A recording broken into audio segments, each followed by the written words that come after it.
The Veth came out of transit at 0347 local platform time, and the first thing I noticed was that they came in ceremony formation. That told me everything about what they expected to find. I was at my post on the Arden threshold, third ring, forward observation deck, the long curved window that looks down on the re-entry corridor above the Pacific. It is my favorite station during a quiet watch. At that hour the Terminator line was crossing Australia, and the cities below burned gold against the dark. You could trace the orbital rail from Canberra to Darwin by the light alone. I had a cup of cold coffee and a report on the Castle Array's alignment check, and then my board lit up like a Founding Day display. 412 contacts. Dropping out of transit in a sphere formation, equidistant, the classic envelope geometry of a force that does not expect resistance. Their ships were enormous, cathedral-class hulls, the kind built for, or rather than efficiency, gilded sensor arrays and ceremonial kill plating along the prows. They had traveled a long time to look impressive. The formation said, "We are returning to something small." I set down the coffee. "Threshold, this is Watch 1, I said into the bridge channel. "I have 412 contacts, transit emergence, re-entry corridor. Configuration is ceremonial envelope.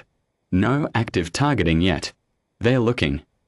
Senior Watch Cale Dren answered before I finished. "We see them. The vigil bell is ringing." Of course it was. The vigil bell had not rung in my lifetime, nor in my mother's, nor in any generation alive. The last time it rang was a drill, conducted on the 10,000th anniversary of the watching. But the protocol was unchanged, passed down through 80,000 years of continuous human record. When the envelope formation appears above the re-entry corridor, ring the bell. We had been ringing it in our hearts since before we had words for what we were watching for. I pulled up the Veth recognition file we had built 1 centuries ago from trace artifacts and the Stone Archive, and ran it against the contact signatures. The match was immediate. 96.4% correlation on drive harmonics. Whatever they had changed in 80 millennia, the fundamental signature of a Veth transit drive had not changed much. That is the arrogance of a civilization that has never been seriously challenged. You stop refining what works. On the secondary display, I watched our response assemble. It did not need my orders or anyone else's. It had been planned for longer than recorded history. The Castle Array came online first, 16 orbital weapons platforms, each massing more than one of the Veth cathedral ships, swinging to face the contact sphere. Then the Arden threshold itself shivered as its 6 primary rail batteries extended from their housings, long enough that I felt the vibration through the floor. Below me, rising through the cloud layer above the Pacific, I could see the navigation lights of the 3rd orbital fleet coming to station. 800 warships, the smallest of them longer than the Veth's largest hull, forming a wall between the alien formation and the planet. I pulled up the planet-side feeds. Every continent was the same story. The shield generators on 4 continents were warming. The lunar forward batteries were already at active standby. The deep water platforms were surfacing. In Nairobi, in Reykjavik, in Chongqing, in Sao Paulo, ordinary people were watching the sky. 80,000 years ago, their ancestors had watched the same sky and seen the Veth depart, leaving behind only ruin and a handful of survivors who scratched their warning into the walls of caves so that whoever came after would know to be ready. They were all ready. We had made sure of it. The Veth hailed us at 0351.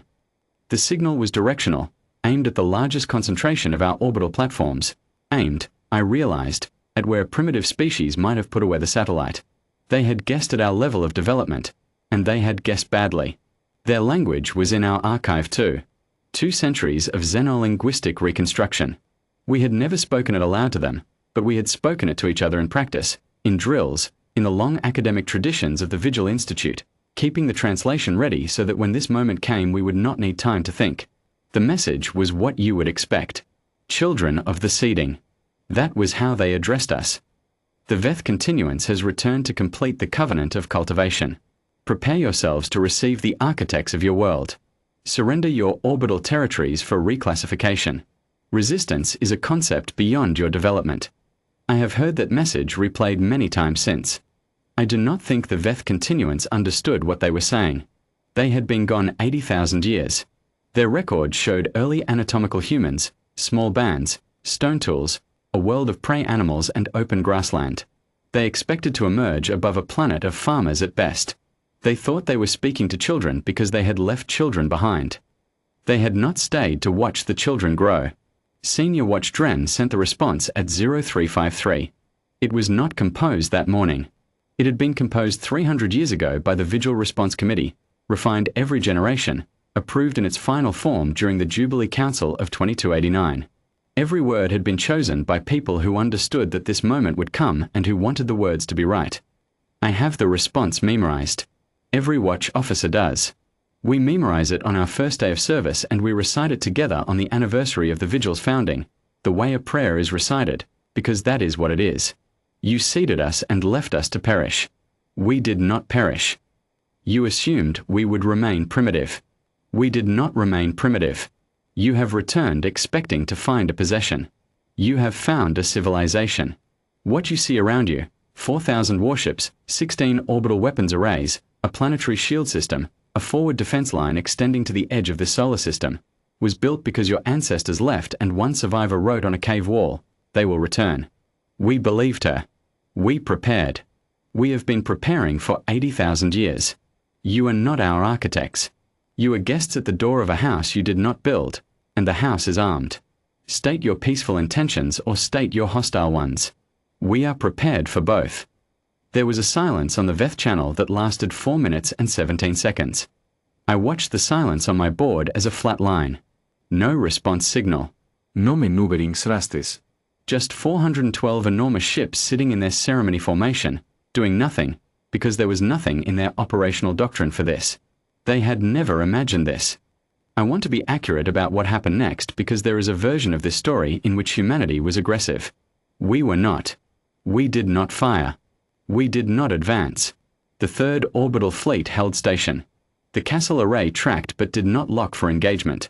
The planetary shield stayed at warming, not deployment. We made it possible for the Veth to make a choice, because that is what you do when you are genuinely stronger than the other side. Mercy is not softness. Mercy, at sufficient strength, is its own kind of message. The Veth commander came on the channel personally at 0358. I do not know what she expected when she recorded that message, whether she thought the response to our transmission had been a malfunction, or a trick, or a translation error. I do not know how long it takes a civilization to rewrite its understanding of itself in 4 minutes, but she spoke in Veth, and our archive translated it in real time, and what she said was, "Verify your numbers. Verify your weapons classification. Verify your shield generator specifications. Send confirmation." Senior Watch Dren sent the confirmation. All of it. Everything she had asked for, and everything she had not thought to ask for. The full Vigil inventory, formatted in Veth technical notation, accurate to the last decimal. 300 years of preparation in a single data package. It took 6 minutes to transmit. The Veth channel stayed open and silent while it did. I watched the fleet below me during those 6 minutes. The third orbital fleet, running lights only, no weapons hot, holding their formation like a wall of patience. I thought about the people on those ships, officers and engineers and crew who had trained their whole careers for a morning that might never come. I thought about the generations before them who had done the same thing and gone to their graves without ever hearing the vigil bell. I thought about a woman in a cave, 80,000 years ago, with a piece of flint and a wall of rock, carving something she would never live to see matter. She had believed someone would come after her. She had believed that person would read what she wrote. She had believed the words "they will return" were worth the effort of the carving. I have thought about her a great deal in the years since. I think about the cost of that faith, 80,000 years of unbroken watching, an entire civilization organized in part around a threat that had never materialized, resources spent, careers devoted, generations committed to a readiness that must have seemed, on many mornings, like the preparation for something that would never come. It came. At 0411, the first Veth ship in the formation engaged its transit drive and disappeared. Not a weapons signature. A retreat. Then a second ship.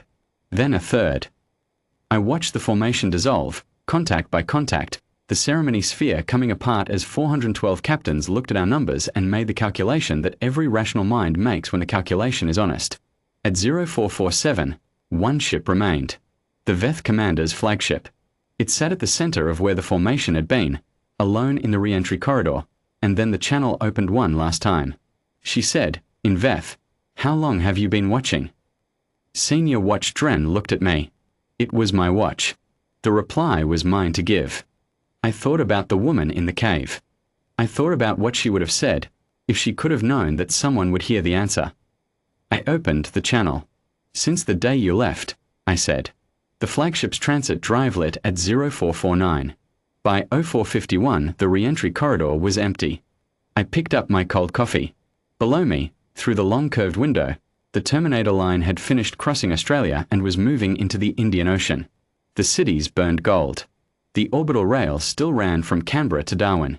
The shield generators went back to standby, the fleet went back to station, and the Castle Array folded its batteries back into their housings, quiet and patient, ready for whatever came next.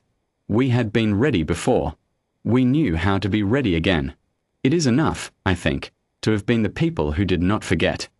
Not the people who triumphed. Triumph is loud, and this was not loud.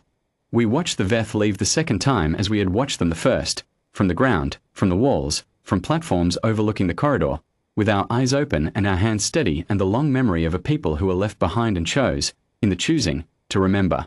The cave is preserved, still. You can visit it. The stone is very old, and the letters are worn, but you can still read what she wrote. They will return. Be ready. We were.